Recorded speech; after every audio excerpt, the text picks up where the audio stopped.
Welcome to NarrativeNook audio tales where enchanted stories come to life. If you enjoy our stories, please subscribe, like and share to support our channel. Enjoy listening. A series of knocks echoed as Lulu and Patricia entered. "Nicole, the documents," Lulu said, placing them down. "Leave them here," Nicole instructed. "Ms. Riddle, was that?" Patricia hesitated. Nicole calmly replied, "Zane. He'll send someone over." "Just for Everett." Patricia was surprised. She couldn't believe they had to go to such lengths just for Everett. "Everett is just the start," Nicole added with a meaningful tone. "Or rather, Everett was just a catalyst for a real investigation to address the Eastern Falcon issue once and for all. Just inform me if you need assistance, Ms. Riddle," Patricia said, her tone turning more serious. "Don't fret, even if there are missions, they won't assign us anything too critical," Nicole said, lifting her gaze to Patricia with a gentle expression. "Yes," Patricia respectfully replied. As Nicole watched Patricia leave, she opened the documents and resumed her work. 2 days flew by. The initial batch of raw materials had safely reached the port and was stored in Warehouse 3. Patricia reported, "The second batch will arrive tomorrow, and I'll be overseeing it." "Good," Nicole said, a hint of satisfaction in her eyes. "Finally, the issue is sorted. The upcoming shipments will be on time, and the project won't face any delays," Lulu said joyfully. Nicole nodded. "Have the engineering department keep a close eye on the project." "Sure, I'll remind them," Lulu agreed. "Ms. Riddle, I'll head straight to the port tomorrow morning and stay until everything is stored in the warehouse before coming back to report to you," Patricia said. "Okay," Nicole agreed. "Then I'll get back to work," Patricia said, turning to leave the office. Observing Patricia's departure, Lulu turned to Nicole and remarked, "Hey, do you feel like Patricia has changed a bit these past few days?" "Like what?" Nicole asked, slightly furrowing her brow, as she hadn't noticed. Lulu thought for a moment and said, "It's not exactly a change, or perhaps it's more accurate to say she's reverted to how she was before." It seemed Patricia had grown as indifferent as when she first arrived, with work appearing to be her sole focus. Nicole's eyes narrowed, as Lulu's observation reminded her that Patricia had indeed been acting this way lately. However, given the surge in workload, Nicole had assumed it was natural for Patricia to be more engrossed in work, so she hadn't paid much attention. Lulu bit her lip and asked, "You don't think she and Ella have really called it quits, do you?" "Feeling it. Would be a shame if that were the case," she pondered. "Maybe we should do something." Noticing Lulu's thoughts, Nicole advised, "Let's leave this matter for them to handle." In Nicole's perspective, matters of the heart were best left for the individuals involved to navigate on their own. "I just think it's a pity if there's no progress in their relationship," Lulu sighed. "If they're meant to be for each other, they won't miss out on each other," Nicole said with a gentle smile. "You're right," Lulu nodded in agreement. "I just feel sorry for them, but I won't do anything." After all, no one could really figure out what Patricia was thinking, and Lulu didn't want to make things awkward for everyone involved. "Go on and get busy," Nicole said with a cheerful smile. "Okay," said Lulu, turning to leave as well. In Nicole's quiet office, she was sorting through many papers during a busy time.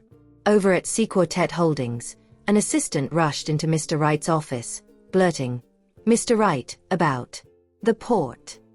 "Calm down. Just tell me clearly," Everett said, a bit annoyed. After a moment to collect himself, the assistant shared, looking serious. "We just found out Riddle. Corporation's materials from abroad are stored in Johnston Group's special warehouse." Everett went pale.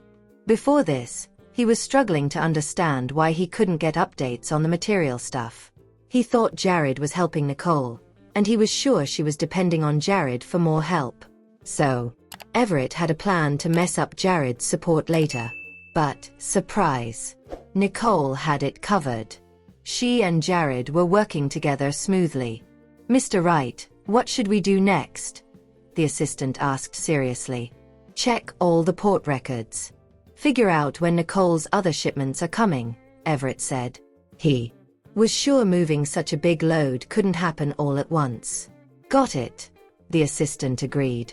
Everett looked kinda mean when he asked in a deep voice, have our people shown up? There. Here and sorted, the assistant said. Good. Once they're settled, let them start working, Everett said, sounding cold but satisfied. The assistant agreed and then left. Everett's expression darkened. He seemed lost in thought, like his mind was going somewhere deep. As the sun dipped below the horizon, casting a beautiful array of colors across the sky, Nicole and Lulu made their way to the elevator, signaling the end of another day. Why did Patricia head out early? It doesn't seem like her to have other plans, Lulu inquired, her voice tinged with confusion. She mentioned feeling a bit restless, so she decided to head to the port earlier than planned. Nicole shared. Lulu raised her eyebrows in surprise. Why though? The ship isn't here until tomorrow morning, right? Guess she thinks she'll rest easier knowing everything's in place, Nicole reasoned. Lulu sighed, a hint of resignation in her voice. She's really pushing herself, even more than usual. Nicole offered a reassuring smile. Let's just give her some space. It might just be a phase that'll pass. Soon enough. Emotions always seek a way out. All right, I'm off, Lulu announced as they stepped outside the company premises, spotting Spencer's car. She waved to Nicole. See you tomorrow. Take care, Nicole smiled, returning the wave before. She made her way toward Jared's car. Over at the port, Patricia had wrapped up all the necessary preparations and entrusted 2 individuals with the oversight duties. Stay alert tonight. Should anything out of the ordinary happen, I need to be informed without delay. Yes, Captain, they answered in perfect harmony. Patricia halted for a moment. Remember, I'm no longer your captain. The 2 exchanged puzzled looks, then shrugged. Old habits die hard, so we'll just keep calling you Captain, if that's all right with you. Yeah, Captain, they echoed, a hint of camaraderie in their voices. Patricia offered them a brief nod, accepting their gesture. Everyone else is dismissed for the day. Make sure to be back here bright and early tomorrow, Patricia directed. Understood. The group quickly gathered their belongings, readying themselves to head out. Patricia took a moment to look around, issuing a few last-minute instructions to the duo who would stay through the night, preparing to leave herself. But just as she turned to go, a glimpse of movement caught her eye. 2 figures swiftly moving in the shadows. With her expression hardening, Patricia calmly instructed those nearby, act naturally and disperse as if everything is normal. Got it. With a sense of urgency yet maintaining a facade of calm, they followed Patricia's lead, feigning departure while on high alert. Following Patricia's lead, the group dispersed, with a few genuinely departing while 2 covertly shadowed Patricia, tracking the elusive figures. Captain, do you think those could be Everett's men? One of them quietly conjectured. Patricia let out a derisive snort. Only one way to find out, follow them. At this juncture, Everett was the prime suspect in their minds. Mid-conversation, Patricia's phone buzzed. Casting a quick glance at the screen, she promptly ended the call. Captain, should we proceed? We'll keep you in the loop, another team member offered, ready to spring into action. Patricia hesitated briefly before deciding, no, let's stick together. The call she'd ignored was from Martin, likely wondering why she hadn't shown up at his lab yet. She deemed it inappropriate to delve into explanations then and there, planning to address it later. Upon Patricia's arrival at the lab, it was evident Martin and Cindy were growing restless. Spotting Patricia, Cindy expressed her concern. Any difficulties on your way here? Just tying up some loose ends at work, Patricia answered, deliberately vague. Martin eyed Patricia with a hint of concern. You know, you ought to be taking it easier these days. Martin was aware that Patricia's reference to work wasn't merely her day-to-day duties at Riddle Corporation. It hinted at something more covert, likely a mission. However, with Cindy in the room, Details couldn't be openly discussed. Patricia caught Martin's look and reassured him. "Don't worry, I'm handling it." Seeing Patricia's assurance, Martin didn't press the issue, instead helping her get settled for her treatment. After examining Patricia, Martin noted, "The injury on your face has improved significantly. I expect it will be fully healed soon." Patricia responded with gratitude. "Thank you, Dr. Wyance." Martin inwardly sighed, acknowledging Patricia's resilience. "It's also thanks to your own effort. Not everyone can endure the hardships you have to bear such burdens." Patricia bit her lips slightly, her thoughts heavy with the realization that Ella had borne the greatest pain for her. "Here, drink some water," Cindy offered, handing a cup of water to Patricia. "Thank you," Patricia said, accepting the cup and taking a slow sip. Martin advised Patricia, "Although you look better now, don't push yourself too hard. You need to rest." "Yes, I understand," Patricia replied softly. "All right, it's time for you to head back." "Okay." Patricia got up and left the lab. "She doesn't seem as comfortable as Ella might hope," Cindy sighed. "We shouldn't get involved in their personal issues," Martin remarked thoughtfully, his thoughts adding, "Patricia and Ella's situation is for them to resolve. So, they have their issues. What about us?" Cindy turned to Martin, her eyes searching his, hinting at a deeper conversation about their own relationship.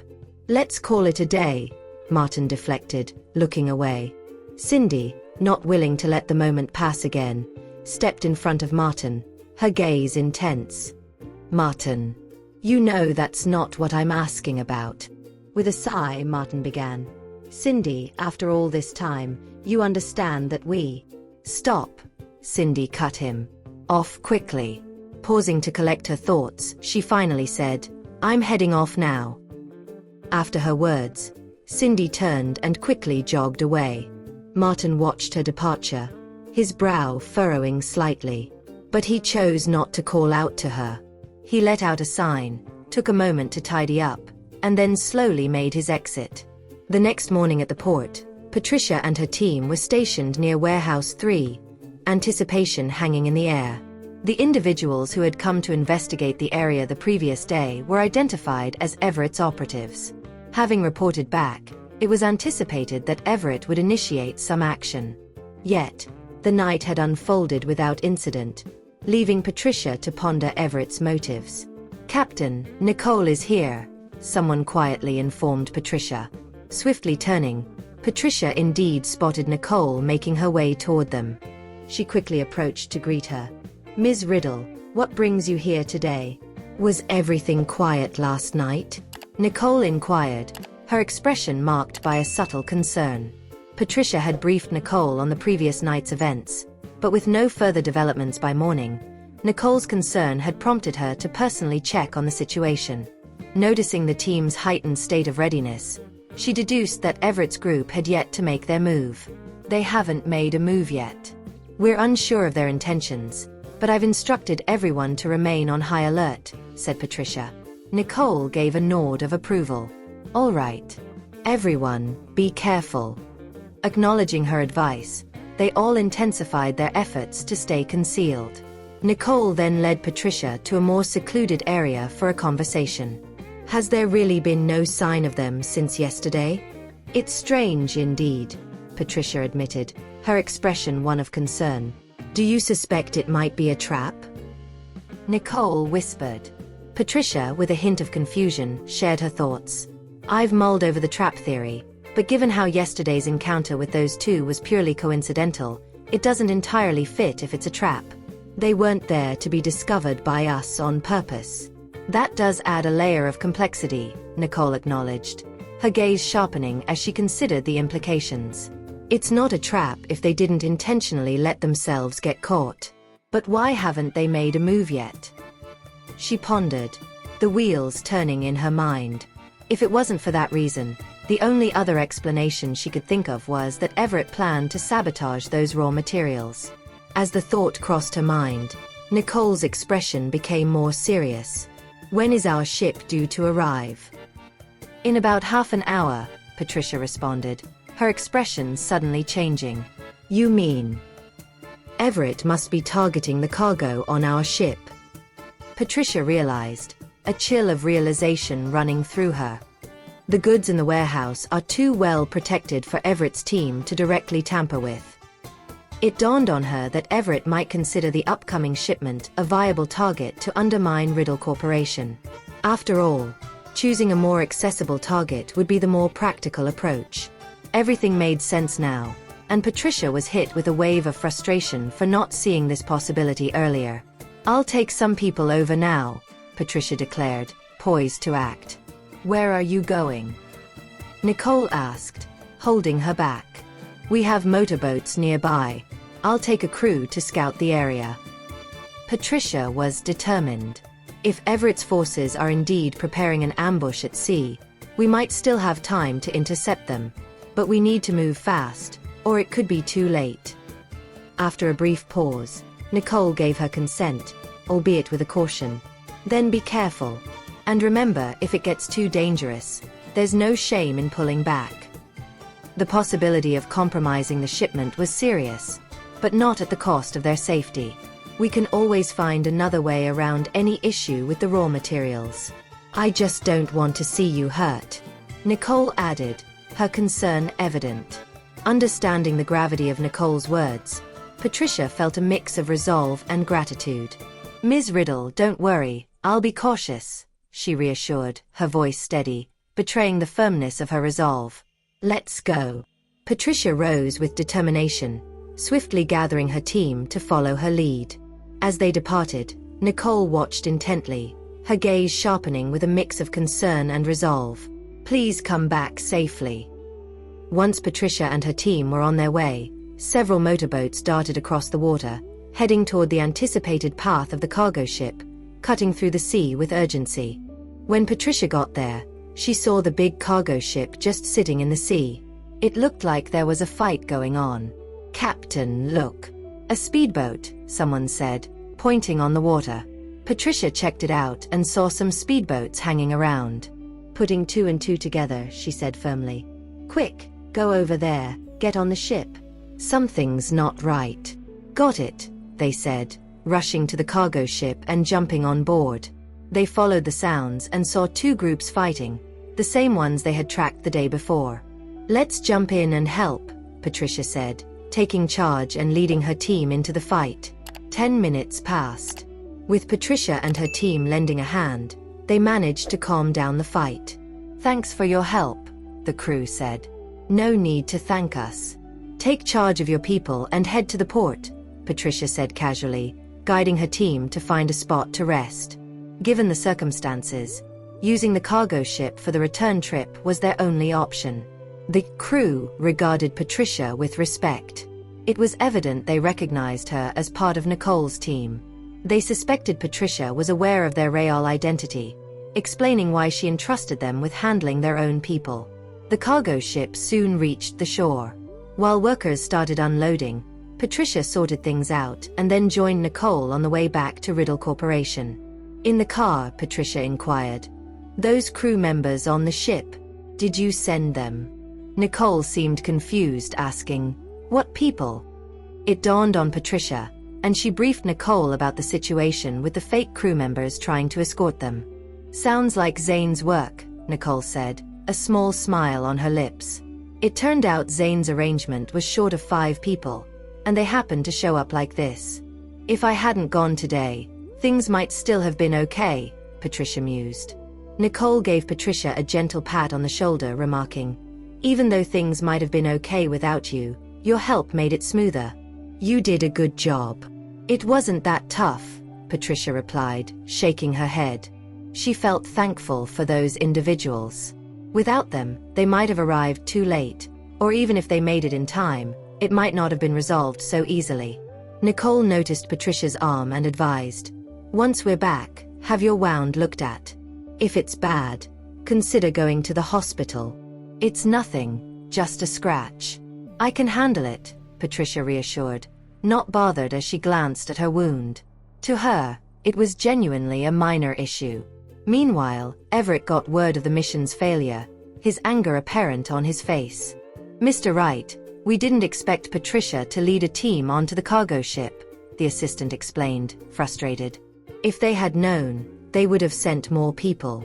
A bunch of useless fools. Everett seethed, his frustration evident. We messed up a great chance. Nicole will be super careful next time. Yeah, the assistant agreed quietly, not wanting to add more. Everett stared at the assistant and asked coldly, "Where are they now?" "Captured." The assistant's voice was so low it was almost inaudible. Everett swiped his hand, making the papers fall off the desk. "Mr. Wright, what do we do now?" the assistant asked, looking scared but having to keep going. Everett looked really frustrated, his eyes showing he didn't like what was happening. Staring meanly at his assistant, Everett said in a cold, loud voice, "Stop all of Nicole's supply lines." He thought if they couldn't stop her from getting her stuff, at least they could stop her from getting more. "But it might be too late," the assistant said hesitantly. They didn't expect Nicole's moves, and now it seemed too late to do anything. "Try anyway." Everett's face got darker as he looked at the assistant. To him, things weren't decided yet. There was still a chance. He really couldn't let Nicole get ahead. "Okay." The assistant didn't say more and left quickly. Everett got up and walked slowly to the window, staring at the horizon. "Nicole Riddle, what I lost, I'll get back step by step. Let's see." Nicole and Patricia returned to the office. While Patricia took care of her wounds, Lulu stayed close to Nicole, asking with concern, "What happened? How did she get hurt?" "There was a problem with the cargo ship. Patricia took care of it." Nicole explained shortly. Lulu sighed, feeling sorry. After a bit, Patricia came back with her wounds fixed, only to see Ella had arrived. "What happened to your arm?" he asked, quickly taking hold of Patricia's arm when he saw her injury. Patricia calmly pulled her arm away, saying, "It's nothing. Ms. Riddle, if there's nothing else, I'll get back to work," Patricia said and walked away. "Hey!" Ella tried to follow Patricia but was halted by Nicole. "Ella, what brings you here?" Nicole could tell that Patricia was deliberately avoiding him. Stopped by Nicole, Ella gritted his teeth, composed himself, and turned to her saying, "Nicole, it's about some work stuff." "Let's talk inside," Nicole said, heading into her office. Ella followed her in, and Lulu, not wanting to miss anything, entered too. "What's the matter?" Nicole asked after sitting down. "I got a project proposal, but something seems off. I thought you could check it out." Ella handed a document to Nicole. He really came for work and didn't expect to find Patricia hurt. "Sure, I'll check it out. I'll let you know if there's anything," Nicole said, signaling for Ella to go. Lulu rolled her eyes, saying, "Did he actually come just for work?" "At first, yes. But things changed," Nicole replied, finding it somewhat amusing. Lulu glanced at the document Nicole was holding, asking, "So, what did Ella mean exactly?" "Let me check first," Nicole said, opening the document. After looking through it, she handed the document to Lulu, saying, "There's something strange here. Get someone to quietly investigate this." "Okay," Lulu said, her expression turning more serious as she took the document. "Don't make it a big deal until we have more information," Nicole advised Lulu. "I won't," Lulu assured, holding the document as she left. Nicole's expression darkened a bit, thinking about how much Ella had grown through everything he'd been through. The proposal seemed perfect at first glance, but its perfection was what made it suspicious. Nicole thought, "Let's wait for Lulu's investigation." In times like these, being cautious is always wise. After leaving Nicole's office, Ella went straight to find Patricia. "Do you need something?" Patricia asked, maintaining a professional calm. "What happened to your arm?" Ella pressed, concerned, wondering, how can she get hurt doing office work? "It's nothing." Patricia instinctively moved her arm under the table, trying to keep it hidden. Ella moved closer to Patricia, giving her a look. "Hey Patricia, don't stress. I tried to stay away so you could have a chill and happy life without me." I'm okay, Patricia tried to calm herself, making it seem like everything was cool. Ella softly took Patricia's arm, checking the injury. Does this seem okay to you? Just a small injury, Patricia said, trying to act like it was no big deal. Inside though, her heart was all over the place, torn between wanting space from Ella and being afraid that any move might spill her feelings. Patricia, if you're having trouble looking after yourself, I might just stick around, be a part of your life, Ella said, his tone sort of sounding like a warning. He couldn't really express how hard it was for him to stay away, not catching sight of her, holding back the urge to shadow her. Many times, he came close to giving in, just wanting to quietly check on her. But he always managed to resist. He wished her safety, happiness, and well-being, wanting her to have her own life undisturbed. Patricia was so surprised by his words that her eyes got wide, and her mouth opened a bit, but no words came out. Tell me, how exactly did you hurt your arm? Ella tried to keep his voice calm as he asked. With a hard swallow, Patricia's voice was faint as she said, "Can you step back a bit?" Swallowing hard, Patricia's voice was as faint as a mosquito's buzz. "Can you step back a bit?" Only then did Ella realize how close he was to Patricia. He naturally took a couple of steps back, putting some space between them. It was just an accident during a mission, nothing serious now, Patricia explained, then looked at Ella. "You don't have to worry about me. What could possibly happen to me while I'm with Ms. Riddle?" Ella was briefly lost for words, realizing that Nicole wouldn't let Patricia take unnecessary risks. "If you came here to talk about work, and since you're done, you should probably go back. And I have work to do as well," Patricia dismissed him with a cool gaze. Somewhat choked up, Ella could only say, "Okay." Without lifting her head, Patricia gathered some documents. Seeing her quiet, Ella took a deep look at Patricia and said, "Take care of yourself." After saying that, he turned and walked away with heavy steps. Only then did Patricia raise her head to watch him leave, her eyes full of a mix of emotions. A pang of sadness hit Patricia's heart, and her hand unconsciously clenched, accidentally tugging on her arm wound. Ouch! The sharp pain brought Patricia back to reality. Maybe it's for the best. He deserves someone who can have a calm and happy life with him till they're old. Surely, he'll find that person and have a loving and joyful life forever. After leaving Patricia's office, Ella couldn't help but clutch his chest. He had been so worked up just now, almost losing his cool in front of Patricia. Ella thought to himself, "Patricia doesn't like it when I show too much concern, maintaining some distance is wiser." He cast a final glance back, carrying the weight of his concern for Patricia. Despite his worries, Ella recognized the importance of not overstaying his presence. He resolved to find excuses to visit her more frequently in the days ahead. Later that day, following lunch, Nicole, Lulu, and Patricia had just made their way back to the office. The sudden ring of Lulu's phone broke the silence. She recognized the caller ID immediately and picked up, asking, "What's the status?" "Really? Okay, got it." After ending the call, Lulu turned to Nicole with a grave expression and confirmed, "Just as you suspected." Nicole, with a somber look, suggested, "Let's discuss this in my office," and led the way. Lulu and Patricia followed her in. Lulu reported immediately, "There's indeed something fishy about that project. The person behind it is Everett." "Everett again?" Patricia's face turned pale as she wondered, why is he targeting Ella again? What's he trying to do? Nicole pressed Lulu for answers. Lulu, visibly frustrated, revealed, "Our investigation shows that the company behind the proposal is just a shell company, with Everett orchestrating the whole scheme.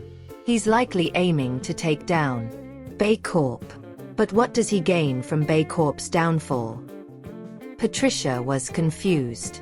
Could Everett be planning to take over Bay Corp himself? That seems far-fetched.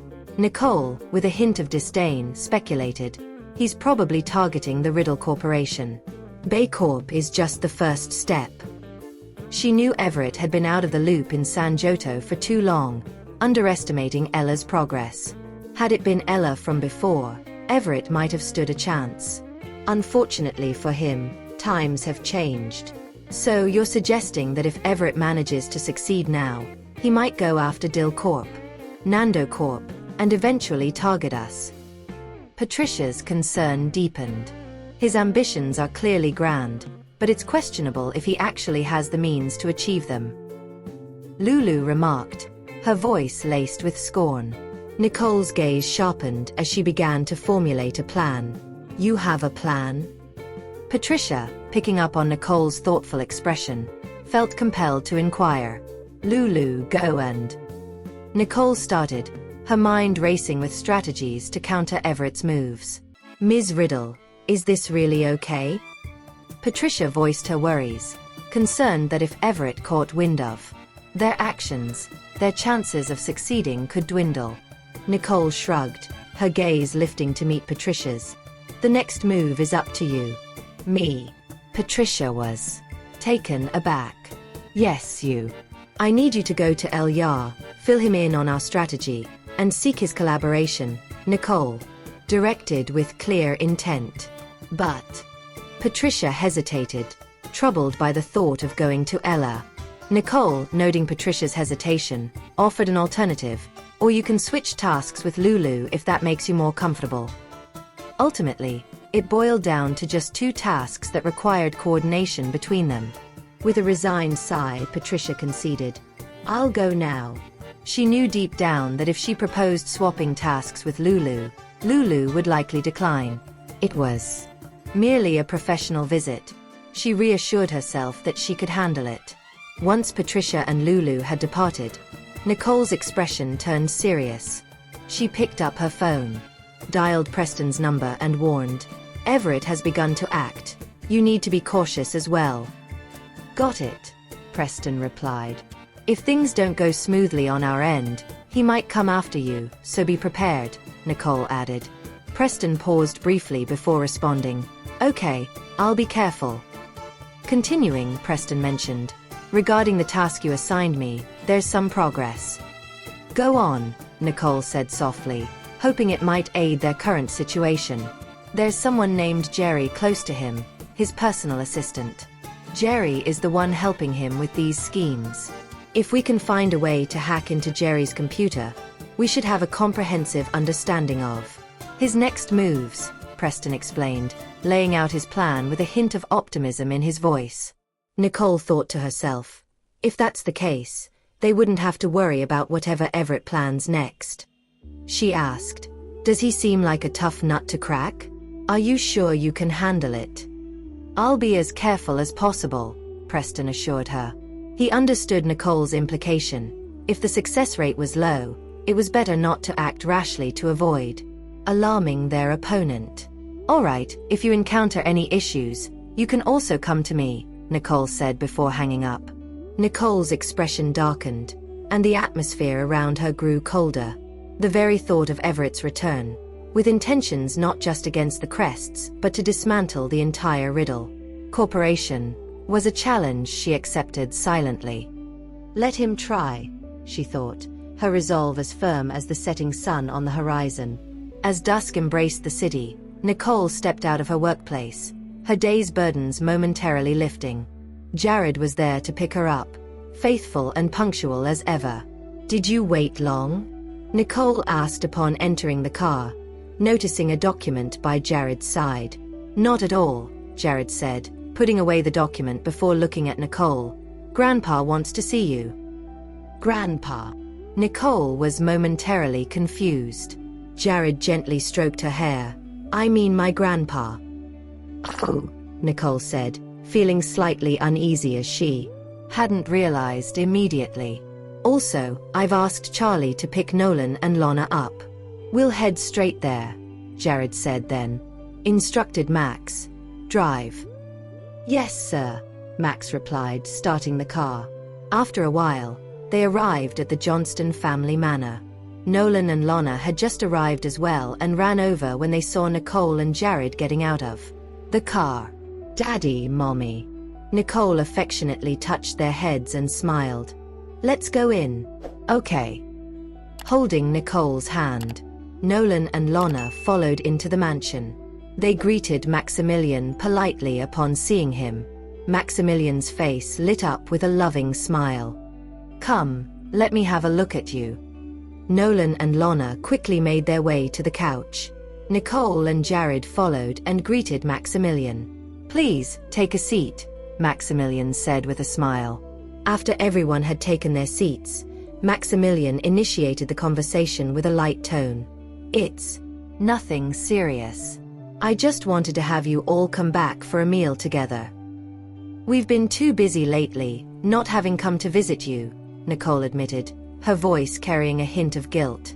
"I know you're busy," Maximilian responded, waving his hand dismissively, indicating he wasn't upset but merely wished for their company.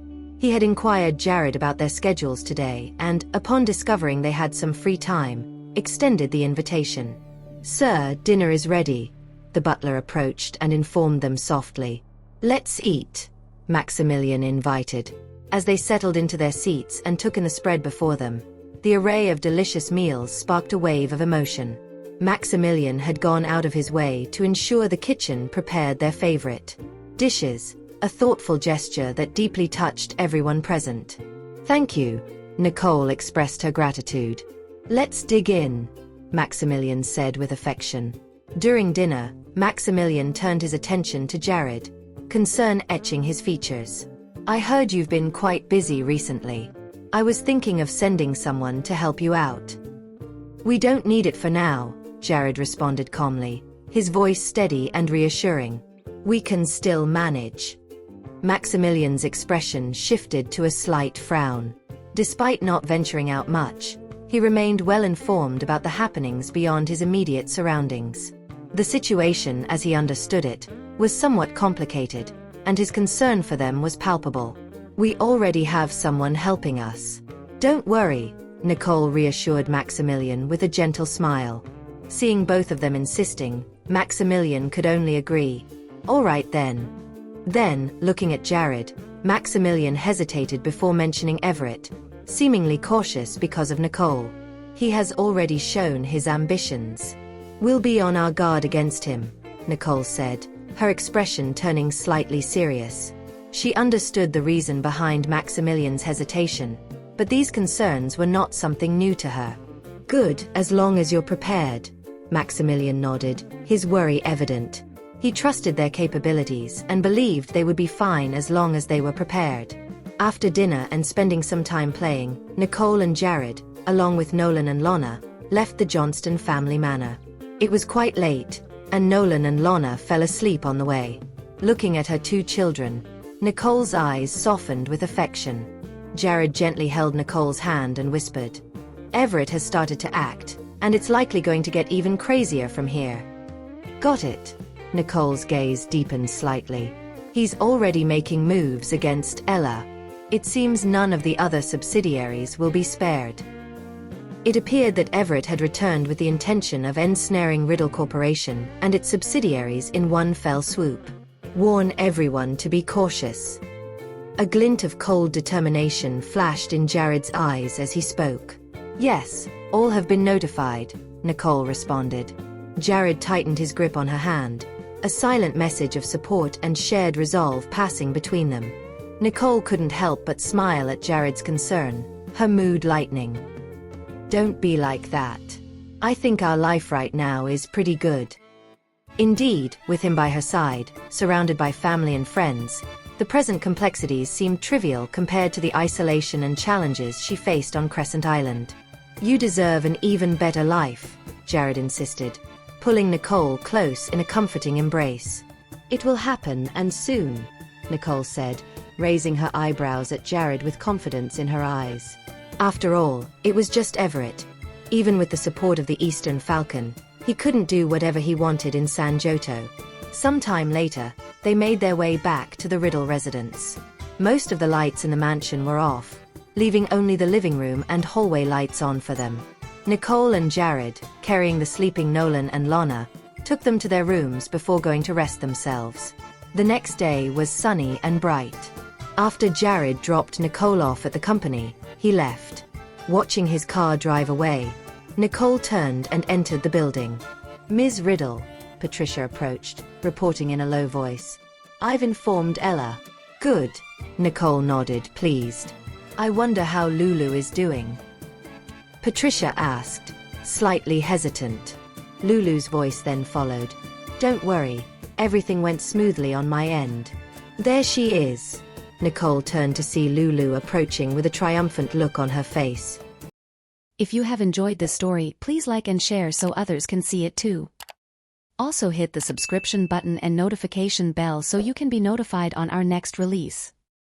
Thank you for your support. God bless you.